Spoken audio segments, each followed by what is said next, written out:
شما کسی را ندارید که از شما مراقبت کند و فرزندان من پدر بزرگ ندارند. اجازه دهید ما بمانیم. بیوه زن این را گفت. غروب آفتاب بر مزرعه گلستان میافتاد، گویی تمام آسمان در حال سوختن بود. ابرها به رنگ نارنجی و بنفش در آمده بودند و گاوهای در طویله آرام زمزمه می کردند، گویی آنها نیز می دانستند که چیزی در شرف تغییر است.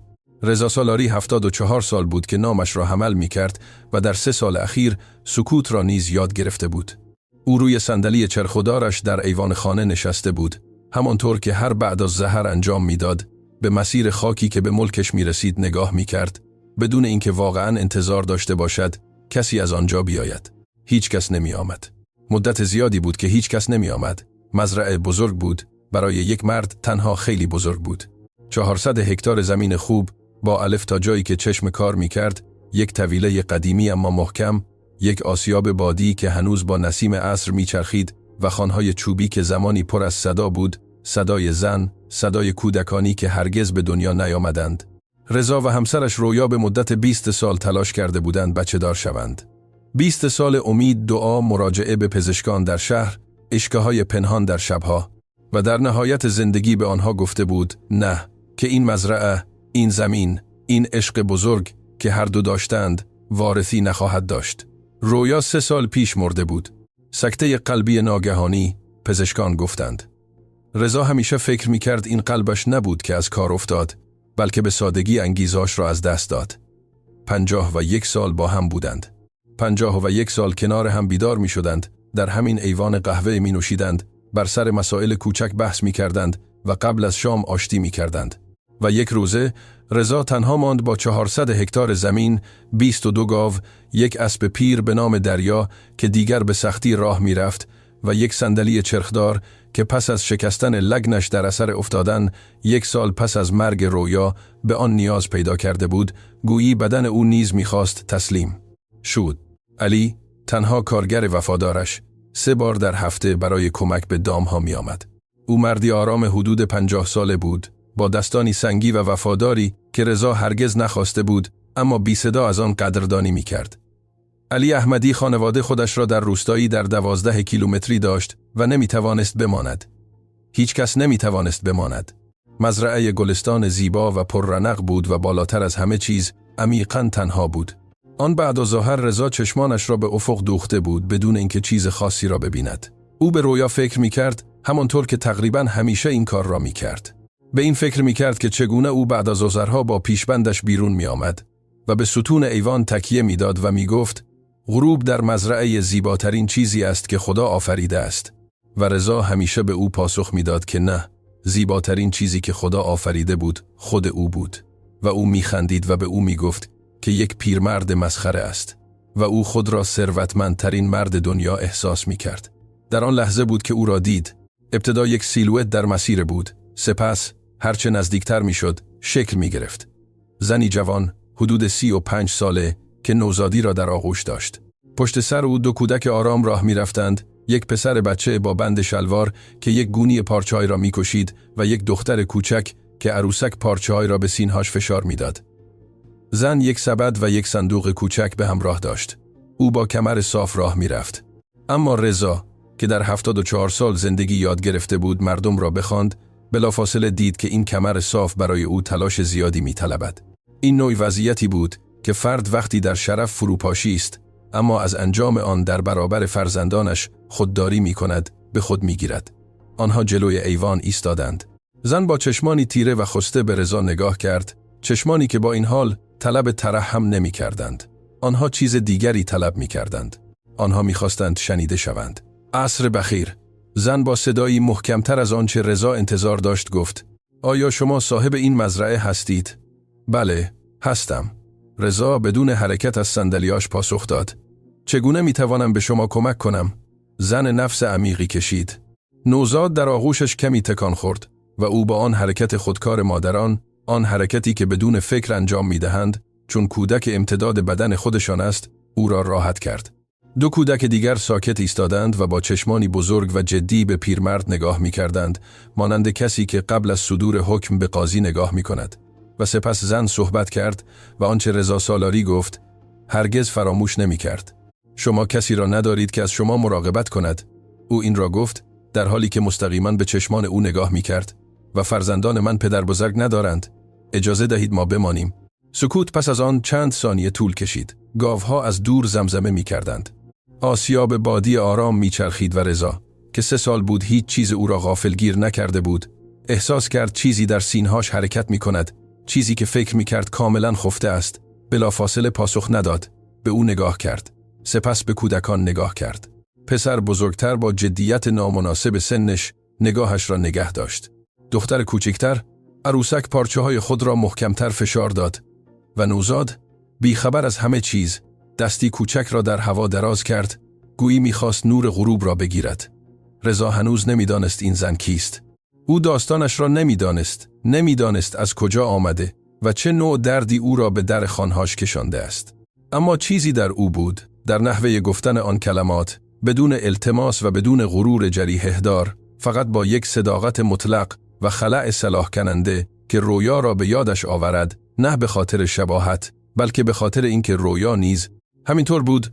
رک بدون تعلل با قلبش پیش می رفت. بنشینید. رضا بالاخره گفت و به پله های ایوان اشاره کرد. برایم بگویید.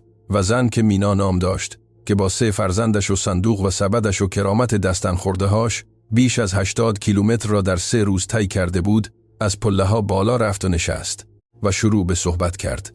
مینا احمدی در یک روستای کوچک به نام دشت لاله، 3 استان دورتر از مزرعه گلستان، به دنیا آمده بود. او دختر یک کارگر روزمزه و یک خیاط بود، بزرگترین از 5 خواهر و برادر، و از کودکی یاد گرفته بود که در زندگی هیچ چیز به راحتی به دست نمی آید، که همه چیز را باید با دست و با سر و با اراده به دست آورد.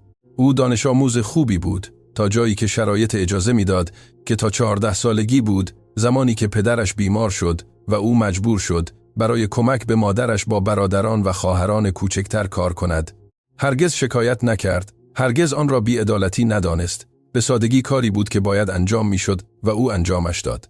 در 22 سالگی در یک جشن روستایی با بهروز آشنا شد. او مردی سختکوش، خوش اخلاق بود، با یک مزرعه متوسط که از پدرش به ارث برده بود و با انگیزه ساختن چیزی از آن خود. 1 سال پس از آشنایی با یک مراسم ساده در مسجد کوچک روستا ازدواج کردند، با قرمه سبزی که همسایه‌ها درست کرده بودند و موسیقی یک گروه محلی که ارزان گرفتند چون برادر داماد تار مینواخت. عروسی شادی بود. مینا یاد آن روز را حفظ کرده بود، همانطور که یک گل را بین صفحات یک کتاب نگه می‌دارند، شکننده اما دستن خورده. سالهای اول سخت بود، همانطور که همه سالهای اول در روستا سخت هستند، اما همچنین پر از امید بودند. سرفه بهروز مردی کم حرف اما پر عمل بود. او قبل از طلوع آفتاب بلند میشد و بعد از همه به خواب میرفت. مزرعه آرام آرام رشد کرد، با فداکاری، با بدهیایی که کمکم پرداخت میشد. وقتی آرش، پسر بزرگتر، به دنیا آمد، بهروز برای اولین بار در مقابل مینا با کودک در آغوش بی خجالت گریه کرد. مینا هرگز آن را فراموش نکرد. سپس نازنین آمد و سپس نوزاد، کیان و خانواده بزرگتر شد و با آن مسئولیت‌ها نیز و باید گفت شادی نیز. اما زندگی در روستا قوانین خاص خود را دارد و یکی از آن قوانین، بی‌رحمانه ترین آنها، این است که اجازه نمی‌گیرد. 8 ماه پیش بهروز با 2 نفر از کارگرانش برای بررسی حصار شمالی بیرون رفت. صبحی با آسمان صاف بود، بدون نشانهای از هر گونه بدی. او هرگز باز نگشت. عصب تنها در ظهر برگشت. او را 3 ساعت بعد در پای یک دره پیدا کردند. میگویند عصب از مار ترسید و بهروز بد افتاد.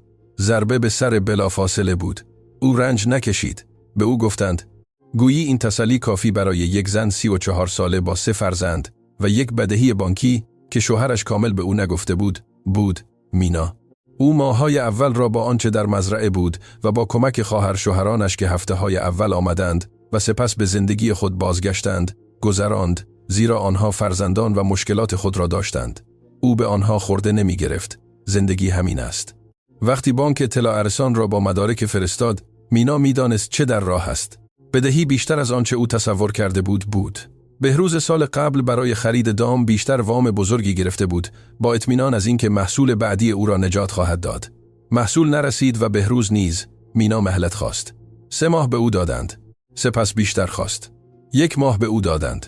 سپس مردان بانک با یک قاضی و مدارک رسمی و با یک بی‌تفاوتی بوروکراتیک که مینا هرگز فراموش نمی کرد آمدند و به او گفتند 72 ساعت وقت دارد ملک را تخلیه کند. او در حیاط خانهاش ایستاده بود در حالی که مردان با کیان در آغوش و نازنین به دامن او چسبیده و آرش در کنارش با نگاهی که یک کودک 8 ساله نباید داشته باشد به غریبه ها نگاه می کرد. نگاهی از خشم مهار شده و ترس پنهان که قلب مینا را بیشتر از هر چیز دیگری شکست. آن شب وقتی بچه ها به خواب رفتند، مینا پشت میز آشپزخانه‌هاش نشست، آشپزخانه‌هایی که تا 2 روز دیگر آشپزخانه او نخواهد بود و مدت زیادی بدون حرکت ماند. سپس کاغذ و قلم بیرون آورد و آنچه را که داشت، آنچه را که می توانستند حمل کنند، آنچه را که باید ترک می کردند، نوشت. 3 لیست درست کرد، آنها را پاره کرد، دوباره آنها را درست کرد و در نهایت وقتی خروس ساعت 3 صبح خواند، مینا احمدی تصمیمی گرفت. او قرار نبود در دشت لاله بماند و منتظر باشد که کسی او را نجات دهد. او قرار نبود به برادران و خواهرانش زنگ بزند که آنها غمهای خود را داشتند و به غمهای او نیازی نداشتند. او قرار نبود از کسی گدایی کند، اما همچنین قرار نبود با 3 فرزند در خیابان بماند بدون اینکه کاری انجام دهد. او سالها پیش درباره مزرعه گلستان شنیده بود، زمانی که بهروز یک بار اشاره کرده بود که پدرش در جوانی آنجا کار کرده بود، که زمین خوبی بود و صاحب عادلی داشت، پیرمردی تنها به نام رضا سالاری که از زمان مرگ همسرش کسی را برای کمک نداشت. مینا نمیدانست آیا این هنوز حقیقت دارد یا نه. او نمیدانست آیا آن مرد هنوز زنده است یا نه. او هیچ چیز را با قطعیت نمیدانست، اما چیزی را میدانست. او میدانست چگونه کار کند، میدانست چگونه آشپزی کند و تمیز کند و از بیماران مراقبت کند و گاوها را بچراند و کشت کند، لباسها را رفو کند و پول را مدیریت کند و بچه ها را بزرگ کند و وقتی دنیا بر سرش خراب شده بود برخیزد. او تمام این چیزها را با یقینی میدانست که هیچ بانکی نمیتوانست از او بگیرد و با این و با 3 فرزندش و با 1 صندوق و 1 سبد و 1 گونی، مینا احمدی 83 کیلومتر را در 3 روزه پیاده روی کرد تا به مسیر خاکی که به مزرعه گلستان منتهی میشد رسید. و وقتی پیرمرد را روی صندلی چرخدارش در ایوان دید که به افق نگاه میکرد، با چشمان کسی که دیگر منتظر هیچ چیز نیست، دانست که به جای درست آمده است. نه به خاطر اینکه آسان بود، نه به خاطر اینکه تضمینی وجود داشت، بلکه به خاطر اینکه هر دو، پیرمرد و او، به یک شیوه تنها بودند و به خاطر اینکه گاهی اوقات زندگی 2 تنهایی را با یک ملاقات حل می کند. رضا تمام داستان را بدون وقفه شنید. او مردی کم حرف بود، همیشه همین طور بود و در 74 سال زندگیاش آموخته بود که وقتی کسی چیز مهمی را برایت تعریف می کند، بدترین کاری که می توانی انجام دهی صحبت کردن است. بنابراین او ساکت ماند، با دستانش روی چرخه های صندلیاش به مینا نگاه می کرد، در حالی که او با آن صدای آرام و مستقیم صحبت می کرد که هنوز برایش به طرز عجیبی آشنا به نظر می رسید. مانند آهنگی که مدتها پیش شنیدهایی و یادت نمی آید کجا. بچه ها روی پله های ایوان نشسته بودند. آرش گونی را کنار پاهایش گذاشته بود و آرنجهایش را روی زانوهایش گذاشته بود و نگاهش را به زمین دوخته بود، با آن حالت بچه هایی که خیلی زود یاد گرفته‌اند جلب توجه نکنند. نازنین خوابش برده بود. به برادرش تکیه داده بود، با عروسک پارچه‌ای که هنوز محکم به سینه‌هاش چسبیده بود. و کیان، نوزاد، نیز در آغوش مادرش به خواب رفته بود، در حالی که او صحبت می‌کرد، کاملاً بیخبر از سنگینی کلماتی که مادرش ادا می‌کرد. وقتی مینا صحبتش را تمام کرد، ایوان در سکوت فرو رفت. فقط باد و آسیاب و گاوها در دوردست. رضا به کودک خوابیده نگاه کرد، سپس به دختر نگاه کرد، سپس به آرش نگاه کرد که هنوز چشمانش به زمین دوخته بود، گویی در حال مطالعه چوب پله هاست. اسمت چیست پسر؟ از او پرسید. آرش آرام سرش را بالا آورد. با آن چشمان تیره و جدی که در صورت یک کودک 8 ساله بسیار نامناسب به نظر می رسید، به پیرمرد نگاه کرد. آرش، گفت، و آیا بلدی شیر بدوشی؟ مکسی کوتاه. سپس چیزی در چشمان پسر برق زد. دقیقاً لبخند نبود، چیزی محتاطانه تر از آن بود. اما آنجا بود. پدرم به من یاد داد، گفت. رضا آرام سر تکان داد. سپس به مینا نگاه کرد. من یک اتاق در پشت خانه دارم، گفت. جایی بود که علی وقتی میماند میخوابید. 2 تخت کوچک دارد و جای سومی هم هست. آشپزخانه بزرگ است، کار در این مزرعه زیاد است و من دیگر نمیتوانم آن را تنها انجام دهم. مینا بدون اینکه چیزی بگوید منتظر ماند. من به شما صدقه نمیدهم. رضا ادامه داد و صدایش لحنی داشت که مینا آن را مهم دانست. من به شما کار پیشنهاد میدهم. شما آشپزی میکنید، تمیز میکنید، از خانه مراقبت میکنید و به من در کارهایی که دیگر نمیتوانم از این صندلی انجام دهم کمک میکنید. در عوض سرپناه، غذا و حقوقی کم اما ثابت. موافقید؟ مینا 3 ثانیه طول کشید تا پاسخ دهد. 3 ثانیه که رضا دید چگونه چیزی در او، یک تنشی که هفته ها حمله کرده بود، کمی شل شد. هنوز آرامش نبود، چیزی محتاطانه تر بود. این حس بود که شاید، فقط شاید، زمین زیر پاهایش فرو نخواهد ریخت. موافقم، مینا گفت. و اینگونه همه چیز آغاز شد. چیزی که رضا آن شب به او نگفت، چون او مردی نبود که این چیزها را با صدای بلند بگوید. این بود که وقتی مینا آن کلمات را بر زبان آورد، شما کسی را ندارید که از شما مراقبت کند و فرزندان من پدر بزرگ ندارند. چیزی در درونش ضربهای آرام به سینه‌هاش وارد کرد. نه از درد، بلکه از شناخت. مانند زمانی که بدون جستجو چیزی را پیدا می‌کنی که مدت‌ها پیش گم کرده بودی، آنقدر که حتی یادت نمی‌آمد که آن را داشتی. آن شب، در حالی که مینا فرزندانش را در اتاق پشتی جا می‌داد و رضا خود را برای خواب در اتاق تنهایش آماده می‌کرد، پیرمرد مدت‌ها بیدار ماند و به سقف نگاه می‌کرد. به رویا فکر کرد. بی صدا با او صحبت کرد، همانطور که از زمانی که او نبود این کار را می‌کرد. به او گفت: رویا، امروز کسی آمد. هنوز نمی‌دانم چه معنایی دارد، اما کسی آمد. و برای اولین بار در 3 سال مزرعه گلستان کاملا خالی به نظر نمی‌رسید.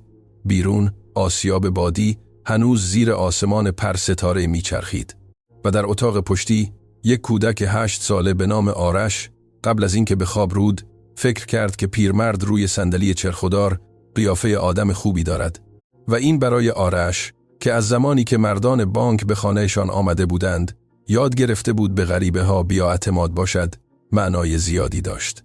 روزهای اول در مزرعه گلستان از آن روزهایی بود که فراموش نمی شود، نه به خاطر اتفاقات فوق‌العاده بلکه دقیقاً به خاطر اینکه اتفاقی نمی‌افتد. روزهای یک روال جدید، یادگیری فضاهای دیگری، کشف اینکه کوزه آب کجاست و مرغ‌ها در آن خانه چه ساعتی می‌خوانند و صاحبخانه قهوه‌هاش را چگونه دوست دارد. روزهای ناخوشایند و در عین حال ضروری، مانند اولین روز مدرسه یا اولین روز کاری جدید، با این تفاوت که در این مورد کلاس درس یک خانه چوبی قدیمی بود و کار خود زندگی بود. مینا روز اول قبل از سرفه طلوع آفتاب بیدار شد، آشپزخانه را سرد و تاریک یافت و 10 دقیقه به دنبال کبریت گشت تا بالاخره آنها را بالای بوفه پشت یک شیشه دارچین پیدا کرد. اجاق را روشن کرد و آب را برای گرم شدن گذاشت و با احتیاط شروع به جستجوی کابینت‌ها کرد، مانند کسی که وارد قلمرویی بیگانه می شود که هنوز به او تعلق ندارد. لوبیا و برنج و فلفل خشک و خمیر از شب قبل و چند پیاز و 2 گوجه فرنگی وجود داشت. همین کافی بود. وقتی رضا با هل دادن صندلی چرخدارش با بازوانش در آستانه آشپزخانه ظاهر شد، خورشید تازه شروع به طلوع کرده بود و آشپزخانه بوی قهوه تازه دم و نان تازه پخته شده میداد. پیرمرد لحظه‌های در درگاه توقف کرد و چیزی نگفت. 3 سال بود که او تنها یک قوطی قهوه فوری را گرم می‌کرد. صبح بخیر. مینا بدون چرخیدن گفت و یک نان را با انگشتانش برمیگرداند با آن اعتمادی که زنانی که تمام عمرشان را در آشپزخانه گذرانده‌اند دارند. صبح بخیر. رضا پاسخ داد. کنار میز نشست و مینا یک کاسه چای و یک بشقاب نان و پنیر جلوی او گذاشت. رضا به بشقاب نگاه کرد. آنقدر مدت طولانی بود که بد غذا می‌خورد. آنچه علی برایش آماده می‌گذاشت یا آنچه خودش می‌توانست از روی صندلیاش گرم کند، که دیدن یک بشقاب غذای واقعی احساسی را در او برانگیخت که نمیدانست چگونه آن را مدیریت کند. بی صدا غذا خورد. مینا کنار اجاق ایستاده غذا خورد، همانطور که مادران انجام میدهند که در یک زمان مراقب همه چیز هستند. و اگرچه هیچ یک از آنها در آن صبحانه اول زیاد صحبت نکردند، چیزی بین آنها مستقر شد، چیزی شبیه به یک آتشبس یا آغاز یک عادت. و شما در جای رضا چه می‌کردید؟ آیا درها را به روی مینا و فرزندانش باز می کردید یا می ترسیدید که غریبه ها را راه دهید؟ در نظرات به من بگویید، من دوست دارم همه آنها را بخوانم. هفته اول هفته‌های برای سازگاری بود. رضا مردی با عادت‌های عمیقاً ریشه‌دار بود، همانطور که همه مردانی هستند که به اندازه کافی تنها زندگی کرده هاند تا عادتهایشان به روال تبدیل شود و روالشان به شخصیت. صبحانه را ساعت 6 می‌خورد. چای را تلخ و بدون شکر و بسیار داغ می‌خواست. ناهار را ساعت 1 می‌خورد. 40 دقیقه بعد از ناهار استراحت می‌کرد. شام را قبل از تاریک شدن می‌خورد، چون دوست نداشت با نور مصنوعی غذا بخورد، و قبل از خواب بدون استثنا در ایوان می‌نشست تا غروب را با یک پتو روی پاهایش ببیند اگر هوا سرد بود. مینا همه اینها را بدون اینکه او بگوید یاد گرفت. او را مشاهده کرد، ثبت کرد و درونی کرد. رضا خیلی زود متوجه شد که این زن هوش عملی قابل توجهی دارد، از آنهایی که در هیچ مدرسه‌های یاد نمی‌گیرند، بلکه در نیاز شکل می‌گیرند. هرگز 2 بار یک چیز را نمی‌پرسید، هرگز سرفه، نیازی نبود که چیزی را با جزئیات زیاد برایش توضیح داد. و وقتی اشتباهی مرتکب می‌شد، خودش آن را تصحیح می‌کرد بدون اینکه از آن درامی بسازد. بچه‌ها نیز به نوبه خود مزرعه را متر به متر با طبیعی بودن، بی صدای کودکانی که یاد گرفته‌اند برای بودن اجازه نگیرند، اما با این حال با حضوری محکم وجود دارند، فتح کردند. آرش روز دوم طویله ها را پیدا کرد و با حالتی جدی از تمرکز به گاوها نگاه کرد، گویی در حال ارزیابی ارزش آنهاست. رضا او را از ایوان دید. می‌خواهی داخل شوی؟ فریاد زد. آرش به او نگاه کرد، سر تکان داد. قفل سمت چپ است، رضا گفت. آن بعد از ظهر، بدون اینکه کسی از او بخواهد، آرش طویله را تمیز کرد. نه همه آن را، زیرا برای یک کودک کار زیادی بود، اما قسمتی را که میتوانست تمیز کرد با یک جارو که روی دیوار آویزان پیدا کرده بود و با تمرکزی که هر پدری را مفتخر میکرد. رضا او را از دور دید و چیزی نگفت. اما آن شب در شام به آرش تک‌های بزرگتر از گوشت داد که به هیچ کس دیگری نداد. نازنین متفاوت بود، جایی که آرش جدی و مهار شده بود. نازنین کنجکاو و پرحرف بود و مانند یک پرنده کوچک در خانه حرکت می کرد، به چیزها دست می زد، به چیزها نگاه می کرد، چیزها را می پرسید. روز سوم اتاقی را پیدا کرد که خیاطخانه رویا بود و رضا از زمان مرگ او با کلید بسته نگه داشته بود. در نیمه باز بود، زیرا رضا هفته قبل برای یافتن ابزاری وارد شده بود و فراموش کرده بود آن را ببندد. نازنین وارد شد و رضا او را نشسته بر روی زمین، احاطه شده با نخهای رنگی، با چشمانی کاملا باز یافت. رضا در درگاه توقف کرد. آن ضربه آشنا در سینهاش را احساس کرد، آن سنگینی تیزی که همیشه وقتی چیزی به طور غیرمنتظره رویا را به یادش می آورد، می رسید. آن مال خانم خانه بود. با صدایی که خشکتر از آنچه می خواست بیرون آمد گفت. نازنین با چشمان بزرگ و بیگناهش به او نگاه کرد. در دستش یک کلاف نخ آبی رنگ داشت. و خانم کجاست؟ با معصومیت کامل 5 سالگی پرسید. رضا لحظه های مکث کرد. به آسمان رفت. گفت. نازنین این را با تمام جدیت دنیا بررسی کرد. سپس سر تکان داد. گویی این پاسخ رضایت بخشی است. پدر من هم در آسمان است. گفت. آنها همدیگر را میشناسند. رضا بلافاصله پاسخ نداد. ابتدا باید نفس میکشید. حتما همدیگر را میشناسند. بالاخره گفت. نازنین لبخند زد. یک لبخند کوچک و روشن که تمام صورتش را پر کرد. سپس دوباره به کلاف آبی نگاه کرد. می توانم بافتنی یاد بگیرم؟ پرسید. و رضا که هیچ یک از اتفاقاتی را که در مزرعه‌هاش و در زندگیاش در 3 سال اخیر افتاده بود برنامه ریزی نکرده بود، گفت بله.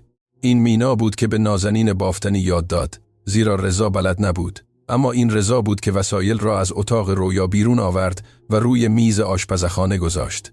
و این یک حرکت کوچک بود، اما بیشتر از آن چه کسی می توانست بداند هزینه داشت، زیرا به این معنی بود که رضا بسیار آرام درهایی را باز می کرد که بسته نگه داشته بود. با کیان، نوزاد فرق می کرد. کیان چیزی از تنظیمات بزرگسالان، از تنشها، از سکوتهای پر از معنی نمی فهمید. کیان فقط می دانست که یک پیرمرد روی صندلی چرخدار وجود دارد که برایش جذاب بود. از روز اول، نوزاد هر بار که رضا را می دید، با آن اعتماد مطلق و نامعقول نوزادان که هنوز یاد نگرفته‌اند که دنیا میتواند آنها را ناامید کند، دستانش را به سمت او دراز میکرد. رضا ابتدا نمیدانست چه کند. 10 سال بود که کودکی را در آغوش نگرفته بود. 10 سال بود که از آرزوی در آغوش گرفتن کودکی دست کشیده بود. اولین بار که مینا بدون اجازه او را در آغوشش گذاشت، به سادگی در آنجا گذاشت، در حالی که خودش برای رسیدگی به اجاق میرفت، رضا کاملا خشک ماند با بازوان سفت و چشمان کاملا باز به نوزاد نگاه می کرد. گویی یک شیء عجیب و گرانبهاست که ممکن است بشکند. کیان به او نگاه کرد، دستی دراز کرد و ریش سفیدش را کشید. و رضا که 3 سال بود به طور واقعی نخندیده بود، با خنده های کوتاه، غافلگیرانه، تقریباً ترسیده، مانند اینکه بدنش صدایی را که تازه تولید کرده بود نمی شناخت، از ته دل خندید. مینا از آشپزخانه آن را شنید و از پشت سر او لبخند زد بدون اینکه او را ببیند. علی چهارشنبه بعد، طبق عادتش، رسید. او در وانت قدیمیاش پر از ابزار آمد و با آن انرژی مردی که از کودکی به کار فیزیکی عادت کرده است، با یک پرش پایین پرید. اما وقتی به ایوان رسید و زنی ناشناس را دید که جارو میزند و 3 کودک در حیاط میدمند، با آچار فرانسه در دست و حالتی از گیجی واقعی در صورتش متوقف شد. حاج رضا، گفت در حالی که به مینا و سپس به ارباب نگاه میکرد. مهمان دارید؟ نه. رضا از صندلیاش گفت. کمک دارم. علی لحظه های طول کشید تا این را پردازش کند. سپس با آن توانایی که مردان روستا برای پذیرش تغییرات بدون سر و صدای زیاد دارند، سر تکان داد. چه خوب. بالاخره گفت و رفت تا ابزارش را بگذارد. مینا و علی با احترام و با آن احتیاط طبیعی بین افرادی که می‌دانند باید فضایی را به اشتراک بگذارند و ترجیح می‌دهند با پای راست شروع کنند، به یکدیگر سلام کردند. علی مردی کم حرف بود، او به سرعت او را ارزیابی کرد و با همان سرعت تصمیم گرفت که او قابل اعتماد است. او خوب نمی‌دانست چرا. به سادگی چیزی در نحوه حرکت زن در مزرعه با دقت اما بدون ترس، با احترام اما بدون تملق، به او میگفت که او در جای درست است. او آن بعد از ظهر وقتی به روستا برگشت به همسرش گفت. و او کیست؟ همسرش پرسید. یک بیوه با 3 فرزند. علی گفت. از دور آمده و حاج رضا او را قبول کرده است. قبول کرده است. همسر علی که رضا را 20 سال میشناخت و وزن تنهایی او را کاملا میدانست، مکث کرد. خدا را شکر، گفت و دیگر چیزی نگفت. در مزرعه روزها ریتم خود را پیدا کردند. مینا به طور طبیعی و از روی نیاز صبح زود بیدار میشد و مزرعه نیز به این بیداری صبح زود خوب پاسخ میداد. صبحها با روشن شدن اجاق قبل از طلوع آفتاب آغاز میشد. چای در حال جوشیدن، کودکان به آرامی بیدار شده و صبحانه خورده قبل از اینکه گرمای روز شروع شود. آرش وقتی علی می آمد به او کمک می کرد و در روزهایی که او نمی آمد کارهای کوچکی را انجام می داد که رضا از صندلیاش به او می گفت. آب بردن به طویله، بررسی اینکه مرغه ها محبوس هستند، جمع آوری تخم مرغه ها. او همه اینها را با همان جدیت متمرکزی که اکنون شیوه زندگی او بود انجام می داد و رضا شروع به دیدن آن با ترکیبی از تحسین و چیزی شبیه به مهربانی کرد. یک بعد از ظهر رضا آرش را صدا زد و از او پرسید که آیا خواندن بلد است. آرش گفت بله، تا کلاس 3 رفته بود قبل از اینکه مجبور شوند از دشت لاله بروند. رضا سر تکان داد. روز بعد جعبهایی را برای او آورد که در کمد اتاقش نگهداری میشد. کتابها نه زیاد، شاید 20 جلد، اما در میان آنها 3 جلد تاریخ و 2 جلد جغرافیا و 1 جلد ریاضیات بود که خود رضا در جوانی آن را داشت. به آرش گفت که آنها را به او قرض می‌دهد. آرش آنها را مانند چیزی مقدس دریافت کرد. می‌توانم همه آنها را بخوانم؟ پرسید. برای همین آنها را به تو می‌دهم. رضا گفت. آن شب آرش آنقدر خواند تا نور شمع تمام شد و مینا که او را از در دید قبل از اینکه شمع را خاموش کند و به او بگوید که وقت خواب است، چیزی را احساس کرد که ماها احساس نکرده بود، چیزی شبیه به امید. نه امید بزرگ و مبهم که همه چیز خوب خواهد شد، بلکه امید ملموس و کوچک که فرزندش خوب خواهد شد، که آن کودکی که بار زیادی را خیلی زود حمل کرده بود، راه بازگشت را پیدا می کرد تا آنچه را که باید باشد یک کودک با کتابها و با زمان و با سقفی برای پناه گرفتن. روز بعد از رضا تشکر کرد. پیرمرد با دستی اشاره کرد گویی اهمیت آن را کم می کند. کتابهایی بودند که کسی آنها را نمی خواند. گفت. اما مینا دید که چگونه این را می گوید و دانست که به همین سادگی نبود. اولین درگیری فرا رسید. همانطور که تقریباً همیشه درگیری ها در روابط جدید به خاطر یک چیز کوچک که در واقع کوچک نبود فرا می رسند. رضا عادت داشت. حسابهای مزرعه را خودش تنها در اتاقش با یک دفترچه و یک مداد و بدون اینکه کسی از او بپرسد یا کمک پیشنهاد کند انجام دهد. 10 سال بود که از زمان مرگ رویا همین طور بود و قبل از آن با رویا همیشه او بود که اعداد را مدیریت می کرد، چون کاری بود که او بلد بود، قلمرو او بود، کنترل او بر زندگیایی که در بسیاری از جنبه‌های دیگر از دستش خارج می شد. یک سه‌شنبه بعد از ظهر، مینا در میز آشپزخانه یک فاکتور دامپزشک پیدا کرد که رضا آن را آنجا فراموش کرده بود. او بدون قصد آن را خواند زیرا باز بود و دید که یک هزینه وجود دارد که با هیچ خدمتی از مزرعه‌ای که او میشناخت مطابقت نداشت. پول زیادی نبود، اما یک اشتباه بود و مینا که مزرعه خودش را در ماه‌های بحران مدیریت کرده بود و میدانست یک عدد اشتباه چه معنایی دارد، آن را در شام اشاره کرد. حاج رضا، فاکتور دامپزشک یک هزینه اضافی دارد. رضا به او نگاه کرد. چشمانش کمی سخت شد. شما حسابهای من را بررسی کردید. روی میز بود. مینا بدون عقب نشینی، اما با آرامش گفت: ناخواسته دیدم. فقط میخواستم به شما اطلاع دهم. سکوتی حکم فرما شد. کودکان که آن رادار بیخطای کودکان را برای تشخیص تنش بین بزرگسالان داشتند، سر و صدا را متوقف کردند. من خودم مراقب حسابهایم هستم. رضا گفت. با تمام احترام. مینا گفت. هزینه اضافی است و اگر این هفته آن را مطالبه نکنید، دیگر به شما پس داده نخواهد شد. مکث دیگری. رضا به او نگاه کرد.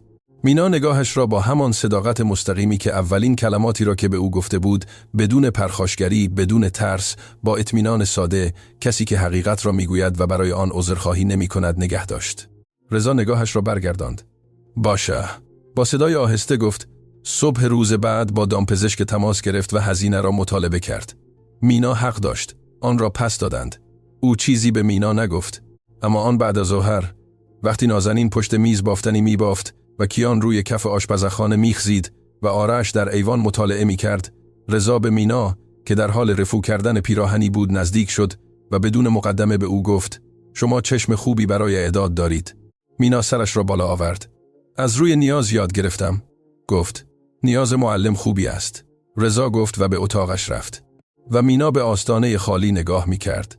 با حالتی بین سرگرم شده و کمی نرمه تر. زیرا این از جانب رضا سالاری نزدیکترین چیز به یک عذرخواهی بود که وجود خواهد داشت. و این خوب بود. این شیوه زندگی او بود. و مینا داشت شروع به درک آن میکرد. آن شب برای اولین بار از زمانی که به مزرعه آمده بودند، مینا بیش از 5 ساعت متوالی بدون بیدار شدن، بدون وزوز اضطرابی که او را تمام شبهای قبل بیدار نگه داشته بود، بدون لیست بیپایان نگرانی هایی که ذهنش در تاریکی مانند یک ورد زمزمه می کرد، خوابید. او خوابید و هیچ خواب بدی ندید. او خواب آب دید، یک رودخانه آرام و تمیز و درخشان در آفتاب، و در خواب کنار ساحل نشسته بود و آب جاری بود و او به سادگی به آن نگاه می کرد و برای اولین بار در مدت طولانی احساس می کرد روی زمین محکم ایستاده است. ماه آبان سرما را به همراه آورد و با آن اولین بحران سلامتی رضا از زمان ورود مینا و بچه‌ها به مزرعه. صبح یک سه‌شنبه رضا ساعت 6:30 برای صبحانه حاضر نشد. برای مینا که قبلا یاد گرفته بود که این مرد آنقدر دقیق بود که می توانست ساعت را با او تنظیم کند، غیبت بلافاصله نگران کننده بود. او در اتاقش را زد. هیچ صدایی نیامد. دوباره زد. حاج رضا. مکسی. سپس صدایی خفه بدون استحکام همیشگیاش. خوبم. دارم میایم. میتوانم داخل شوم؟ سکوت. سپس او را در رخت خواب پیدا کرد. چیزی که هرگز قبلا اتفاق نیفتاده بود. رضا همیشه قبل از همه بیدار بود. چشمانش باز بود، اما رنگ پریده بود. و در صورتش حالتی از ناراحتی بود که سعی میکرد آن را با آن غرور، لجباز مردان پیر که از اعتراف به درد خودداری میکنند، پنهان کند. فشار خون است. قبل از اینکه مینا بتواند بپرسد، گفت: گاهی اینطور میشوم. الان خوب میشوم. داروی خود را خورد. میکسی که بیش از حد طول کشید. تمام شده. رضا گفت. علی قرار بود جام آن را بیاورد. مینا چیزی نگفت. از اتاق بیرون آمد، به آشپزخانه رفت، چای گیاهی از گل گاو زبان درست کرد که رویا در باغ کناری کاشته بود و هنوز به طور طبیعی در آنجا رشد میکرد. به اتاق برگشت، چای را روی میز کنار تخت گذاشت و سپس بیرون رفت و به دنبال آرش گشت. آرش، لازم است کمی پیش خواهر و برادرهایت بمانی. من به روستا میروم. آرش تنها به او نگاه کرد. بله، 12 کیلومتر است، مامان. میدانم. آرش با آن چشمان جدی و پیر که گاهی ترسناک به نظر می رسید، در صورت یک کودک به او نگاه کرد. من مراقب نازنین و کیان هستم، گفت. مینا در کمتر از 2 ساعت پیاده به روستا رفت، زیرا وقتی هدفی داشت سریع راه میرفت. دارو را با پولی که رضا هفته قبل برای هزینه‌های مزرعه به او داده بود خرید که او با چنان ریاضت مدیریتش کرده بود که همیشه چیزی اضافه می آمد و برگشت. قبل از ظهر رسید، دارو را با 1 لیوان آب به رضا داد. پیرمرد آن را بی صدا خورد. چقدر شد؟ از او پرسید. از هزینه‌ها پرداخت شد. مینا گفت. چقدر شد؟ رضا با قاطعیت بیشتری تکرار کرد. مینا مقدار آن را به او گفت. رضا از کشوی میز کنار تختش 1 اسکناس تا شده بیرون آورد و به او داد. آن را برای هزینه‌ها نگه دارید. مینا گفت. اسکناس را گرفت. دفعه بعد که دارویتان تمام شد به من بگویید. گفت. لازم نیست به من بگویید چرا یادتان رفت. فقط به من بگویید. رضا به او نگاه کرد. چیزی در چهره‌هاش، آن دیوار خودکفایی که در سالها تنهایی ساخته بود، به سختی ترک برداشت. فقط کمی. فقط به اندازه کافی. باشه. مینا گفت. از اتاق بیرون رفت، در راهرو لحظه‌های به دیوار تکیه داد و چشمانش را بست. نه از خستگی، از چیزی پیچیده‌تر، از این حس که از کسی مراقبت می‌کند، که باید از کسی مراقبت کند و با اینکه خسته کننده بود، با اینکه مسئولیتی دیگر بر دوش همه مسئولیت‌هایی که قبلاً حمل می‌کرد بود، در آن نیز چیزی وجود داشت که فضایی را پر می‌کرد، که ماها خالی بود. او نیز نیاز داشت که کسی از او مراقبت کند و هیچ کس نتوانسته بود. او یاد گرفته بود که تنها مراقب باشد، اما مراقبت از دیگری، او کشف کرد، متفاوت بود. مراقبت از دیگری یک لنگر بود. چیزی بود که تو را به دنیا گره می‌زد، وقتی دنیا خیلی رها و خیلی نامعلوم به نظر می رسید. آن بعد از ظهر رضا برای دیدن غروب آفتاب به ایوان رفت، مثل همیشه، اما این بار با رنگ بیشتری در گونه‌هایش و با نگاهی کمی کمتر، کدرتر از صبح. آرش نیز بیرون آمد و با 1 کتاب روی پله همیشگی نشست. نازنین در باغچه گلهای کوچک جمع می کرد تا معلوم نیست چه درست کند. کیان داخل خواب بود. رضا به آرش نگاه کرد. چه می‌خوانی؟ تاریخ. آرش گفت. انقلاب. و چه میگوید؟ آرش سرش را از کتاب بلند کرد و شروع به گفتن آنچه خوانده بود کرد. با آن شیوه حرف زدنش جدی و دقیق، بدون اضافات غیر ضروری، و رضا گوش می‌کرد و گاهی چیزی را تصحیح می‌کرد یا چیزی را که می‌دانست و در کتاب نبود اضافه می‌کرد، چون چیزهایی بود که کتاب‌ها نمی‌گفتند و پیرمردها می‌دانستند. و این گونه عصر گذشت. پیرمرد و پسر در ایوان درباره تاریخ صحبت می‌کردند، در حالی که خورشید بر مزرعه گلستان غروب می‌کرد و گاوها آرام در طویله زمزمه می‌کردند و آسیاب می‌چرخید و دنیا برای آن مدت مکانی قابل سکونت تر از آنچه اخیراً بود به نظر می‌رسید. آذر با سرمای خشکی آمد که بوی هیزم و خاک نمدار می‌داد. مینا برای اولین بار از زمان مرگ بهروز آش رشته درست کرد، زیرا این همیشه بوی جشن‌های یلدا در خانه آنها بود و چون نازنین از او پرسید که آیا سفر یلدا خواهند چید و مینا نمی‌دانست چگونه بگوید که آنها هیچ میوه و آجیل و چیزی ندارند.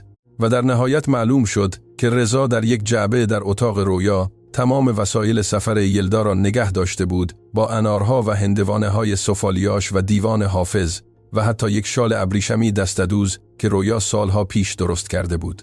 آنها آن را اولین یکشنبه آذر ماه بیرون آوردند. این رضا بود که دستورالعملها را در مورد اینکه رویا هر چیز را کجا نگه می داشت، از کنار میز نشسته در حالی که مینا و بچه‌ها آن را مرتب می کردند میداد. نازنین دیوان حافظ را با دستانی نرم گرفت و با ظرافتی آن را گذاشت که گلوی رضا را فشرده کرد. آرش با تمرکز یک هنرمند سفره را چید و کیان که هنوز هیچ چیز را نمی‌فهمید، اما حس می‌کرد که اتفاق خاصی در حال وقوع است. روی زمین نشست و همه چیز را با چشمان کاملاً باز تماشا کرد. وقتی آماده شد، رضا برای مدت طولانی بی صدا به آن نگاه کرد. رویا هم همینطور می‌چید. با گفتن این جمله که تسبیح کمی کج بود، چون می‌گفت در آسمان هیچ ستاره‌های کاملاً صاف نیست. هیچ کس پاسخ نداد. اما نازنین با دقت فراوان روی نوک پا بلند شد و تسبیح را کمی به سمت چپ کج کرد. رضا مجبور شد نگاهش را برگرداند. مراسم یلدا را 9 شب متوالی در خانه با خواندن شعر حافظ با صدای آهسته برگزار کردند، زیرا هیچ یک از بزرگسالان صدای خواننده نداشتند، اما بچه‌ها داشتند.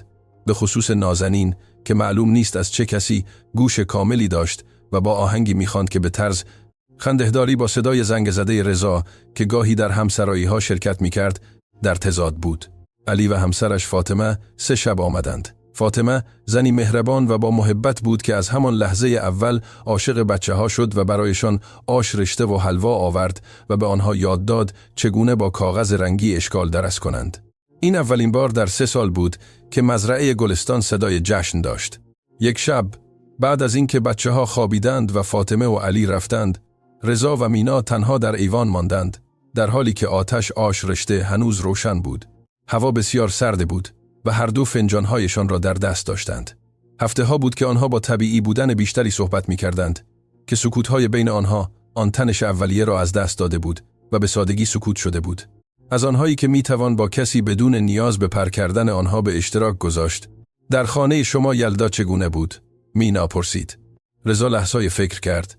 پر سر و صدا گفت: ما 6 خواهر و برادر بودیم. مادرم شیرینی هایی درست می کرد که صدای سرخ شدنش از خیابان شنیده می شد. پدرم خیلی بد می خواند، اما خیلی بلند. مینا لبخند زد. مال من هم پر سر و صدا بود، گفت. البته به روشی دیگر. ما 5 نفر بودیم و خانه کوچک بود. و خواهر و برادرانتان کجا هستند؟ پخش شده‌اند. 2 نفر در شمال، 2 نفر در شهر، بقیه نزدیک روستا، اما همه با زندگی خودشان. و وقتی مزرعه را از دست دادید به شما کمک نکردند. مینا در پاسخ مکث کرد. هر کس بار خودش را میکشد. بالاخره گفت: از آنها کینه ندارم. رضا به او نگاه کرد. شما بیش از حد مهربان هستید. گفت: من واقع بین هستم. مینا گفت: کینه خیلی خسته کننده است و به هیچ دردی نمیخورد.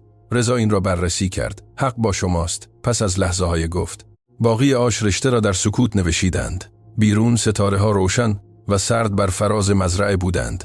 حاج رضا، مینا پس از مدتی گفت: بفرمایید. ممنون. برای سفر یلدا. رضا بلافاصله پاسخ نداد. مال رویا بود. گفت: او میخواست که استفاده شود و همین بود. اما برای هر دو آن شب آذر در ایوان مزرعه گلستان کافی بود. دیماه سورپرایزی آورد که هیچ کس انتظارش را نداشت. رضا یک وکیل در روستا داشت، مردی به نام وکیل حسینی که سالها بود امور حقوقی مزرعه را با او انجام میداد. حسینی مردی دقیق و محتاط بود که رضا به خاطر همین دقت و احتیاط به او احترام میگذاشت. در روزهای اول سال نو پیامی از طریق علی برای او فرستاد. وکیل را خواست تا او را ببیند. رضا با آرش رفتند. آرش رانندگی وانت را در مزرعه با آسانیای یاد گرفته بود که رضا را شگفت زده کرده بود، زیرا این نوع مهارت عملی است که فقط زمانی که به آن نیاز باشد یاد گرفته می شود. و آرش قبل از موعد مقرر نیاز به یادگیری چیزهای زیادی پیدا کرده بود. در دفتر وکیل حسینی رضا چیزی شنید که او را چند ثانیه در سکوت فرو برد. معلوم شد که رضا یک برادرزاده دارد، پسر برادر کوچکترش مجید که 15 سال پیش مرده بود و رضا با او رابطه دوری داشت، زیرا مجید مرد شهری و دارای عادتهای بد بود و آنها به خاطر بدهیایی که مجید هرگز پرداخت نکرد با هم دعوا کرده بودند. برادرزاده کامران نام داشت. او حدود 45 سال داشت و به گفته وکیل حسینی درباره مزرعه سوال می‌کرد. نه درباره رضا، درباره مزرعه. او چه می‌خواست درباره مزرعه بداند؟ رضا پرسید. می‌خواست بداند چقدر ارزش دارد. وکسینی. وکیل حسینی با همان صدای خنسی که یک پزشک تشخیص می‌دهد گفت: میگوید به عنوان تنها خویشاوند مستقیم به میراث علاقه دارد وقتی شما دیگر نباشید. رضا به وکیل نگاه کرد. او به دیدنم آمده است؟ وکیل گفت: فقط سوال کرده است. رضا آرام سر تکان داد. دیگر چیزی نگفت. در وانت در راه بازگشت به مزرعه، آرش که عادت کودکان باهوش را داشت که وقتی بزرگسالان با صدای بلند فکر می‌کنند نامرئی شود، بی صدا رانندگی کرد و پیرمرد را با افکارش تنها گذاشت. در بازگشت به مزرعه، رضا تمام بعد از ظهر در ایوان ماند بدون اینکه چیزی به مینا بگوید. مینا او را دید و سوال نکرد، زیرا به اندازه کافی او را میشناخت که بداند وقتی او چنین حالتی داشت به زمان نیاز داشت و نه سوال. چای داغ را روی میز کوچک کنار صندلیاش گذاشت و به کارهایش ادامه داد. آن شب رضا خوب نخوابید. به کامران فکر کرد که او را از نوجوانی لاغر و خجالتی ندیده بود که برای دیدارهای سال نو می آمد و تمام وقتش را به زمین نگاه می کرد.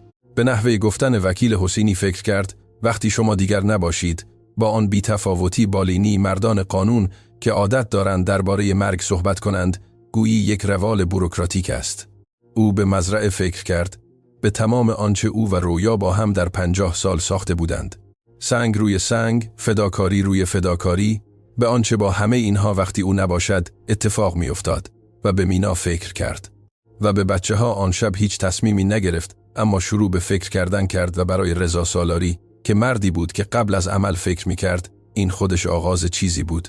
هفته بعد دوباره با وکیل حسینی تماس گرفت. این بار تنها با تاکسی رفت، بدون اینکه به کسی بگوید کجا می رود. جلسه تقریباً 2 ساعت طول کشید. وقتی به مزرعه برگشت، رضا حالتی داشت که مینا قبلاً در او ندیده بود. دقیقاً آرامش نبود. چیزی شبیه به سکینه کسی بود که تصمیمی دشوار گرفته و میداند که درست است. آن بعد از ظهر در شام ساکت‌تر از همیشه بود، اما قبل از اینکه از سر میز بلند شود به مینا نگاه کرد و با آن صدای مستقیم که تنها صدایی بود که داشت گفت: فردا میخواهم با شما صحبت کنم بدون بچه ها. میتواند بعد از صبحانه باشد. مینا به او نگاه کرد. میتواند باشد گفت. گفتگوی صبح روز بعد یکی از مهمترین گفتگوهایی بود که رضا سالاری در سالهای اخیر داشت. آنها 2 نفر تنها در ایوان نشستند با چای در دست و مزرعه در اطرافشان در حال بیدار شدن. مرغ‌ها قارقار می‌کردند، گاوها در طویله حرکت می‌کردند، آسیاب بادی آرام با هوای سرد صبح می‌چرخید. رضا شروع به صحبت درباره مزرعه کرد، درباره تاریخچه آن، درباره اینکه چگونه آن را از پدرش که از پدرش دریافت کرده بود به ارث برده بود و چگونه او و رویا آن را در 50 سال کار کرده و بهبود بخشیده بودند. او درباره بدهی‌هایی که وجود داشت و چگونه آنها را پرداخت کرده بودند صحبت کرد. درباره سالهای بد و سالهای خوب صحبت کرد. با وضوح و جزئیاتی صحبت کرد که مینا را شگفت زده کرد که عادت نداشت او را آنقدر پشت سر هم صحبت کند. سپس درباره کامران صحبت کرد. آنچه را که وکیل حسینی به او گفته بود برایش تعریف کرد. مینا بدون وقفه گوش کرد. سپس رضا لحظه‌ای ساکت شد، به سمت طویله نگاه کرد، سپس به مینا نگاه کرد. نمیخواهم این مزرعه به دست کسی برسد که هرگز چکمه هایش در اینجا گلی نشده است، گفت. که هرگز گاوی را ندوشیده، یا حصاری را تعمیر نکرده، یا ساعت 4 صبح بیدار نشده چون دام بیمار بوده است. مینا بدون اینکه چیزی بگوید به او نگاه کرد. شما از اولین روزی که آمدید این مزرعه را چنان کار کرده هاید که گویی مال شماست. رضا ادامه داد. و فرزندانتان نیز. آرش بیشتر از بسیاری از مردانی که سالها در روستا بودهاند درباره این مکان می‌داند. مینا احساس کرد قلبش از جا کنده می شود. او هنوز نمی‌دانست گفتگو به کجا می رود، اما احساس می کرد مهم است. صرفه از آن گفتگوهایی است که چیزها را تغییر می دهد. به دیدن وکیل حسینی رفتم. رضا گفت. از او خواستم سندی را تنظیم کند. هنوز وصیت‌نامه نیست، زیرا آن به گونه‌های دیگر انجام می شود. این یک توافق کاری با بند ارث است. معنی آن این است که اگر شما در این مزرعه بمانید و آن را کار کنید و از آن مراقبت کنید تا زمانی که من نباشم که امیدوارم سالهای زیادی باشد، مزرعه مال شما می شود. مینا دهانش را باز کرد، صرف بست. احساس کرد زمین زیر پاهایش تکان می خورد، اما نه به شکلی بد، به شکلی از زلزله که چیزها را بازآرایی می کند. حاج رضا، با صدایی که آنقدر محکم نبود که می خواست گفت. صدقه نیست. رضا با همان جمله هایی که روز اول گفته بود، حرفش را قطع کرد، گویی نیاز داشت این را بیش از هر چیز دیگری تثبیت کند. شما هر روزی که ما در اینجا با هم هستیم کار خواهید کرد.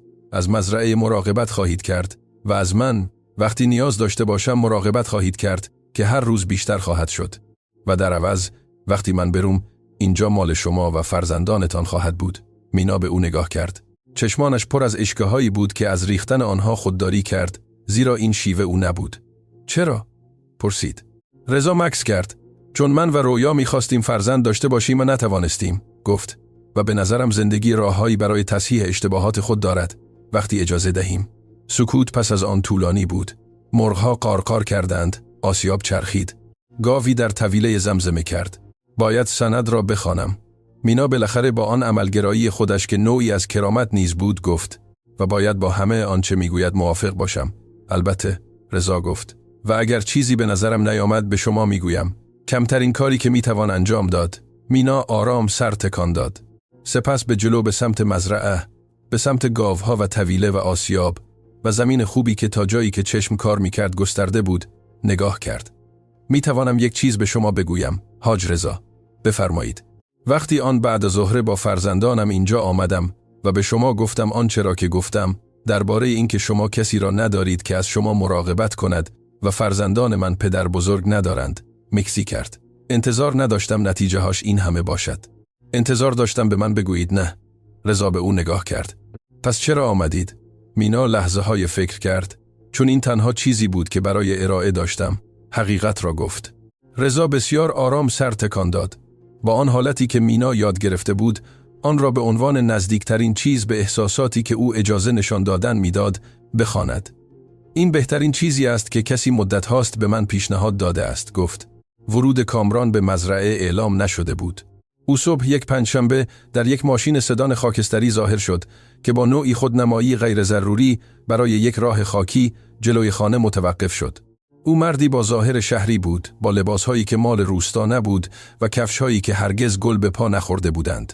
او چهره پدرش مجید را داشت که رضا خوب به یاد داشت، اما بدون آن همدردی که مجید در جوانی داشت. قبل از اینکه عادتهای بد شخصیتش را از بین ببرند، مینا او را در ایوان استقبال کرد، زیرا رضا در حال استراحت بود.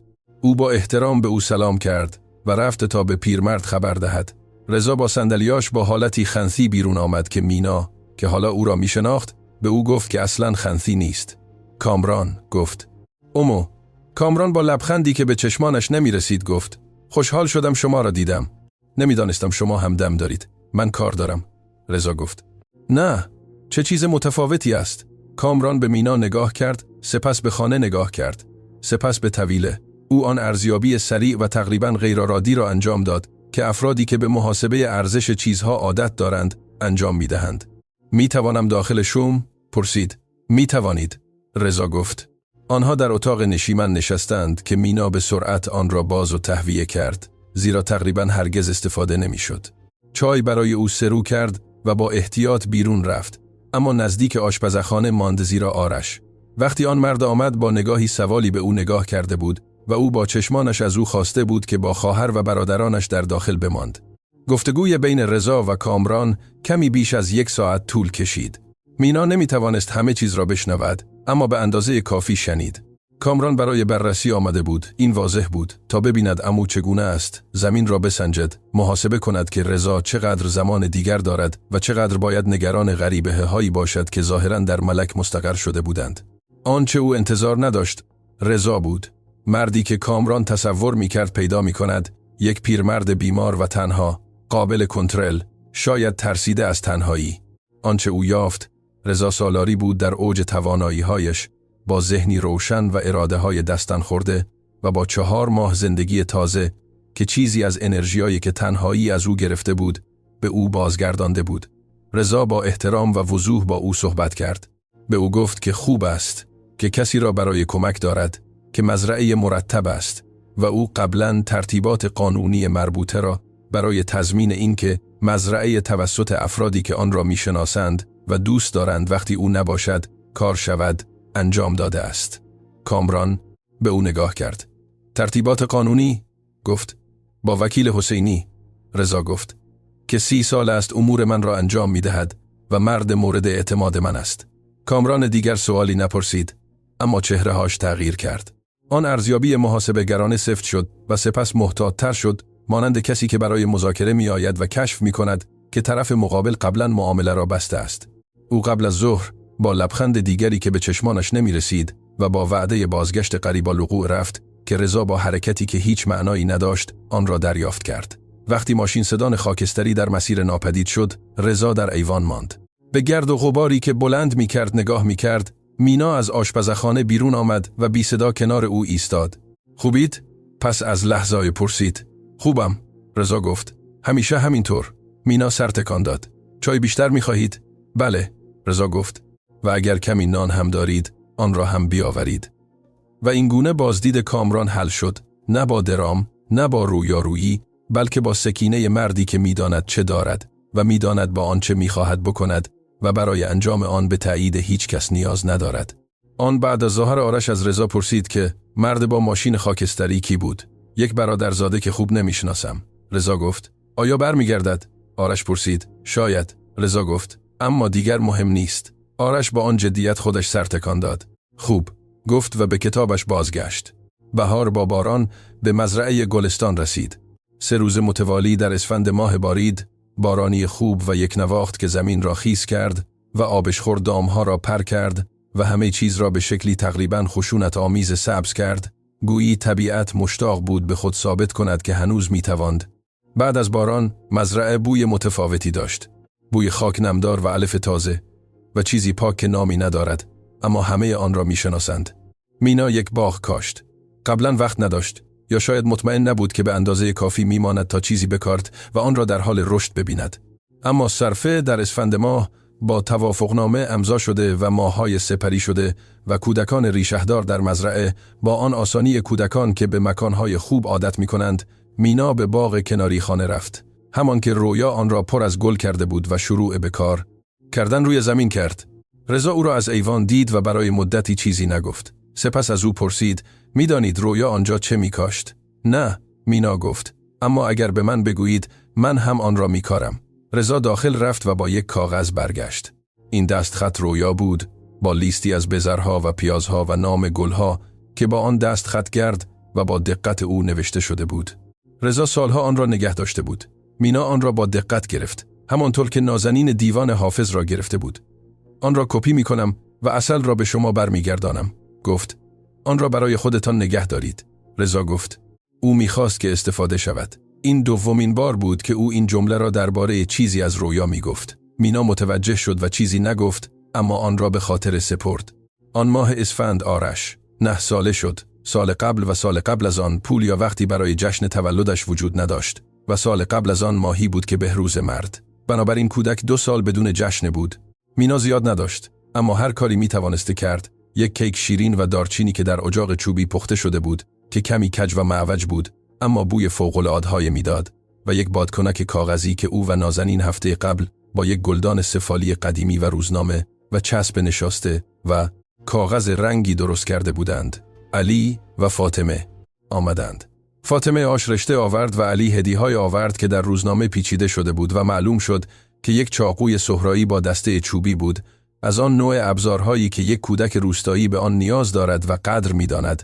آرش آن را با جدیت گرفت که فاطمه را خنداند و به نظر رضا کاملا مناسب بود. رضا هدیه خودش را داشت. یک کتاب جدید، تنها کتابی که مخصوصاً از روستا سفارش داده بود. کتاب تاریخ نبود، یک کتاب ریاضی پیشرفته‌تر بود، زیرا در ماهایی که با هم بودند، رضا کشف کرده بود که آرش استعدادی برای اعداد دارد که هدر دادن آن حیف بود. آرش به او نگاه کرد، سپس به رضا نگاه کرد. ممنون، حاج رضا. وقتی تمام کردی؟ رضا گفت. به من بگو، یکی دیگر هم هست. آرش سر تکان داد و در آن سر تکان دادن نیز چیزی بود که فقط سپاسگزاری نبود. چیزی شبیه به حسی بود که کودکان وقتی یک بزرگسال آنها را واقعاً می‌بیند احساس می‌کنند. وقتی کسی متوجه می‌شود آنها چه کسانی هستند و تصمیم می‌گیرد که ارزش سرمایه گذاری را دارند. جشن کوچک و پر سر و صدا و پر از خنده بود. نازنین آهنگ تولدت مبارک را با صدای خود خواند و کیان بدون اینکه خوب بداند چرا، اما با شور و شوق زیاد دست زد. علی با چشمان بسته سعی کرد بادکنک را بزند و 4 بار به هوا زد قبل از اینکه موفق شود که باعث خنده عمومی شد. و رضا روی صندلیاش کنار میز با یک تکه کیک کج در بشقاب و صدای بچه‌ها در اطرافش و بوی آش رشته و دارچین در هوا به رویا فکر کرد. به او گفت: رویا، دیگر تنها نیستم. نه به روشی که فکر می‌کرد هرگز دوباره تنها نخواهد بود، اما دیگر تنها نیستم. و به نظرش رسید که اگر می‌توانست در آن لحظه صورت رویا را ببیند، می‌دید که او لبخند می‌زند. تابستان اولین تابستان کاملی بود که مینا و بچه‌ها در مزرعه گلستان گذراندند و همچنین پرکارترین و پرترین تابستان بود. گرما در خرداد و تیر ماه شدید بود و با آن مشکلات خاص روستا در تابستان آمد. یک گاو بیمار شد. سرفه و رضا و علی و مینا 3 روز به نوبت از آن مراقبت کردند تا بهبود یافتند. قسمتی از حصار شمالی خراب شد و آرش و علی آن را در یک روز طولانی و عرقریز تعمیر کردند که با هر دو پر از خاک و غرور خاموشی که بسیار شبیه به غرور پدر و پسر بود به پایان رسید. یک دوره گرمای شدید که مجبور کرد برنامه تمام کارها را به ساعات اولیه و پایانی روز منتقل کند. مینا چیزهایی را یاد گرفت که در مزرعه قبلی خود مجبور به یادگیری آنها نشده بود زیرا هر زمینی متفاوت است و زمانهای خاص خود را دارد.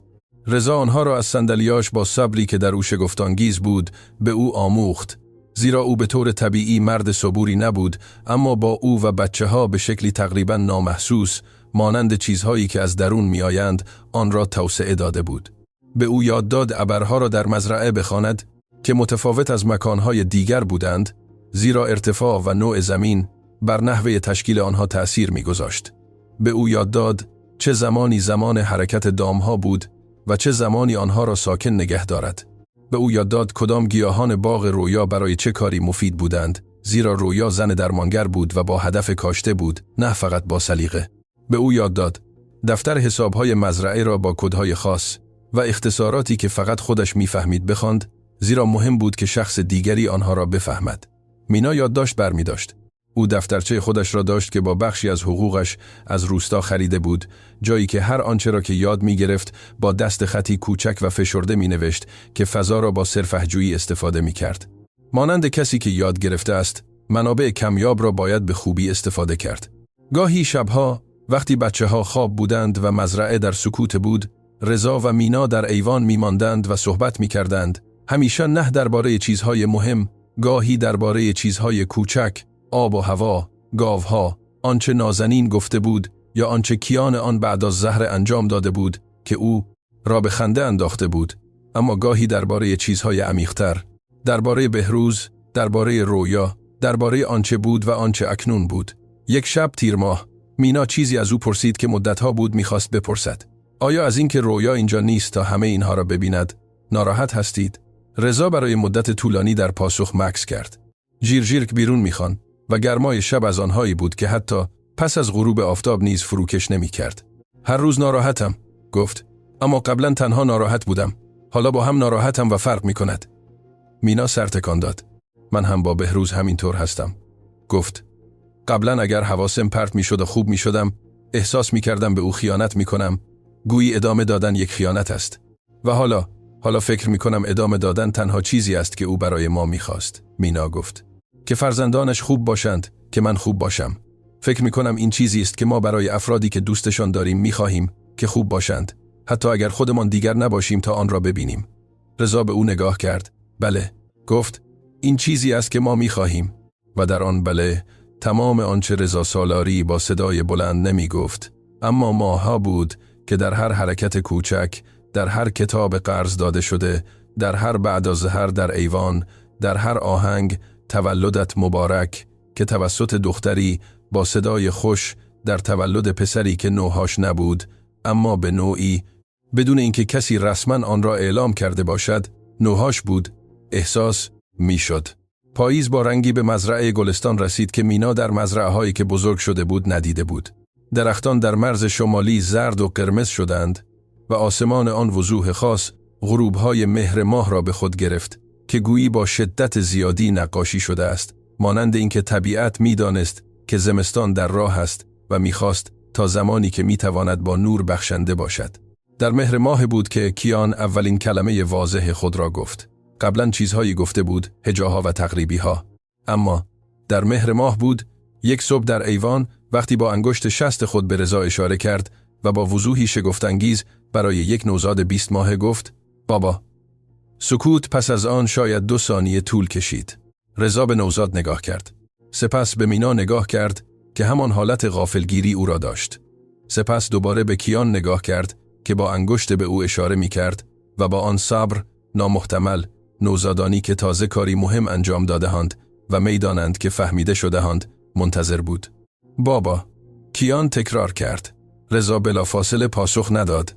او باید کاری را انجام میداد که به راحتی انجام نمیداد، که کنترل احساساتش بود تا زیاد در چهره‌هاش دیده نشود، اما این بار کاملا نتوانست. مینا او را دید که چشمان پیرمرد به سختی مرطوب شد و چگونه او نگاهش را به سمت طویل برگرداند، گویی ناگهان به کاری که گاوها انجام میدادند علاقه پیدا کرده بود. بله.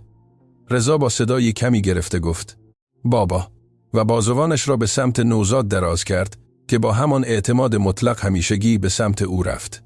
نازنین که از داخل شنیده بود با دویدن بیرون آمد. کیان به او گفت بابا. کیان به حاج رضا گفت بابا. شنیدم. مینا گفت آرش، نازنین به داخل فریاد زد. بیا ببین. آرش بیرون آمد.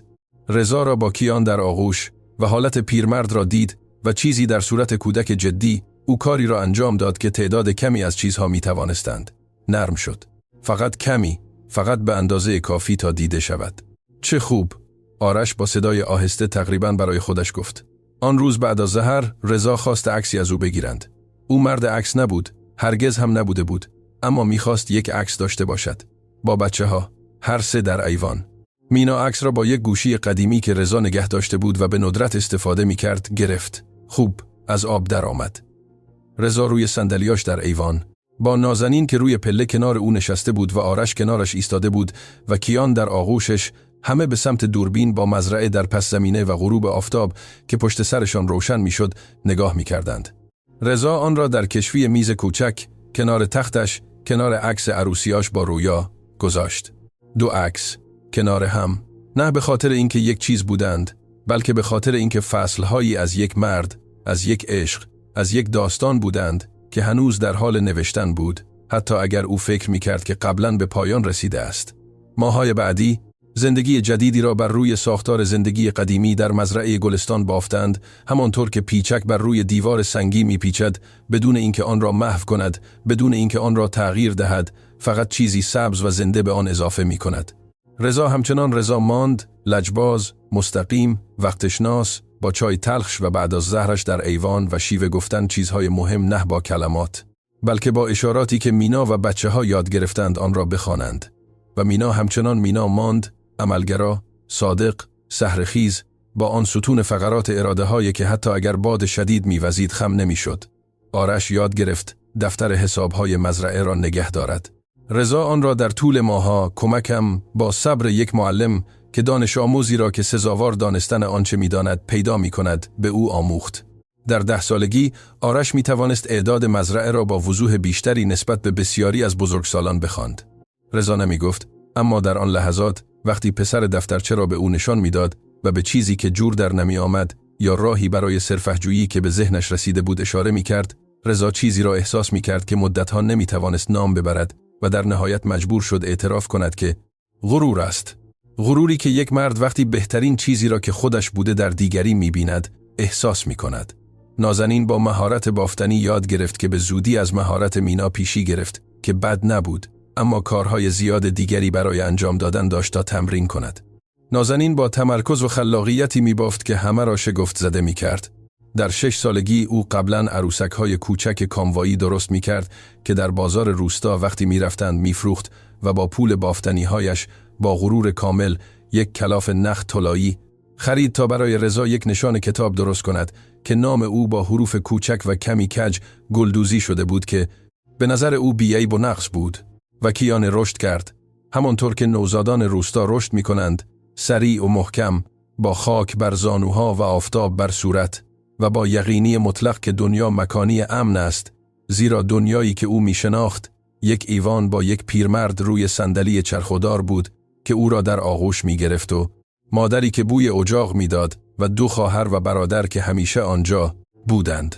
کیان بدون اینکه کسی به او بگوید که نباید رضا را بابا صدا می‌کرد، زیرا هیچ کس آن را لازم نمی‌دانست، زیرا برخی حقایق برای حقیقت بودن نیازی به اعلام رسمی ندارند.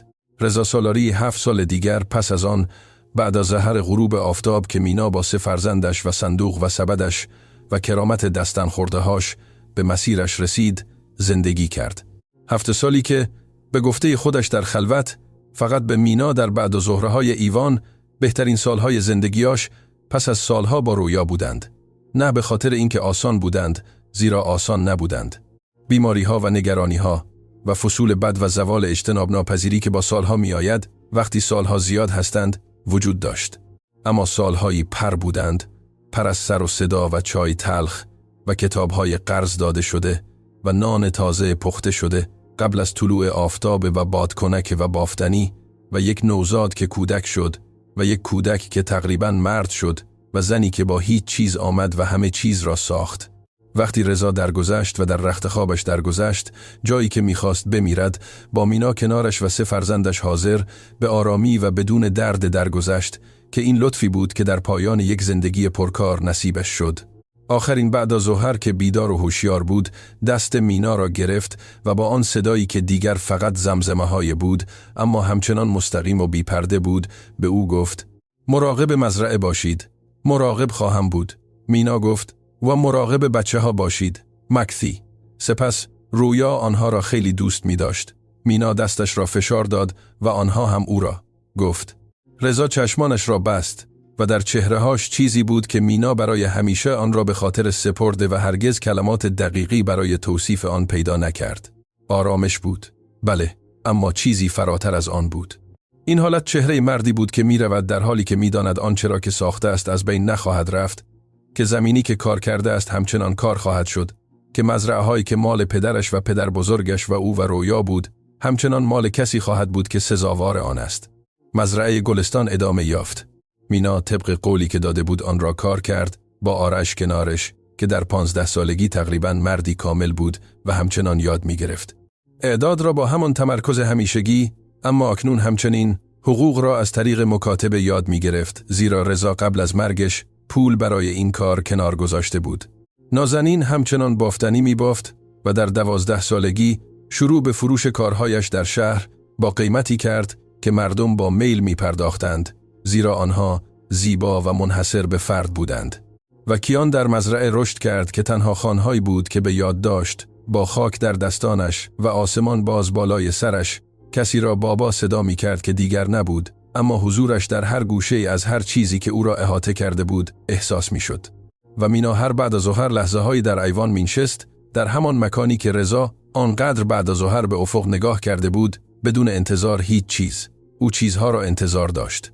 او فرزندانش را انتظار داشت، غروب را انتظار داشت، زندگیایی را انتظار داشت که ادامه داشت، که همیشه ادامه داشت، که هرگز کاملا متوقف نمی شود، تا زمانی که کسی مایل باشد قبل از طلوع آفتاب بیدار شود و اجاق را روشن کند و دوباره شروع کند.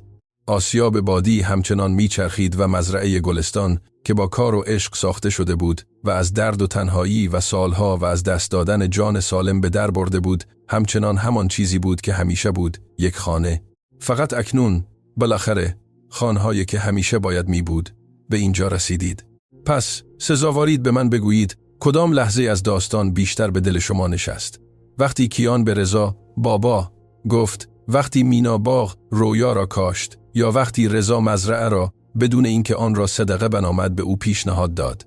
در نظرات به من بگویید، من با کمال میل همه آنها را میخوانم و اگر این داستان روح شما را لمس کرد، در داستانهای روح بخش مشترک شوید که در اینجا همیشه داستانی منتظر شماست.